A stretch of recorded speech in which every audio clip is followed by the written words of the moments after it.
So this gracious doctor, he came in and he said he was going to get me dinner. And I said, I don't care what I have. I said, I'm just a vegetarian.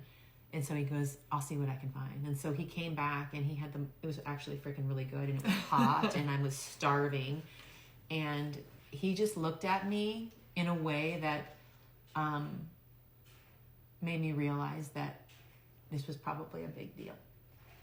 So I remember I was going to have to take an ambulance to Osborne Neuro or whatever hospital. That's right.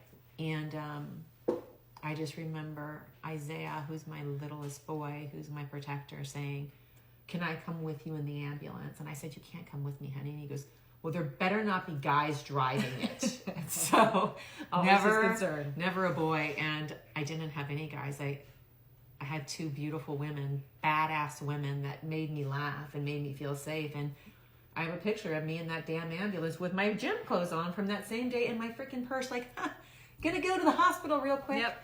And I didn't see surgery. And I didn't see you again for 4 days. Yep. I think that was the hardest part and the scariest part, because knowing you were having surgery on your brain to remove a tumor and not knowing anything. And I didn't think cancer.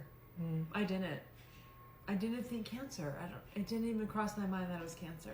Like, oh, it's just a weird growth, a weird tumor. We're going to get it out. You're going to be fine. And I kind of forgot about the other three because they were removing just one. Yeah, just the biggest one. Just the biggest one. And so I will say, I do remember this, though. The doctor that came in and told me about the Mets,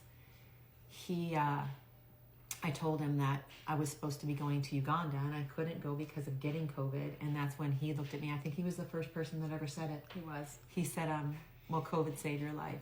Because if you would have gotten to altitude with that tumor in your brain, you would have died. And then I immediately thought, oh, my poor friend.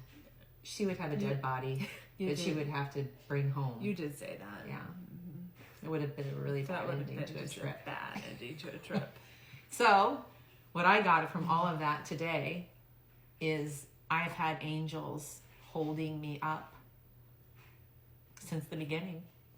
Miracle after miracle after miracle after miracle. And one of the biggest ones was you and I, always on the same page, not surprising, but never afraid because we didn't know we were supposed to be afraid, which is what got us to where we are today. And 2 years later, still here. There's my girl.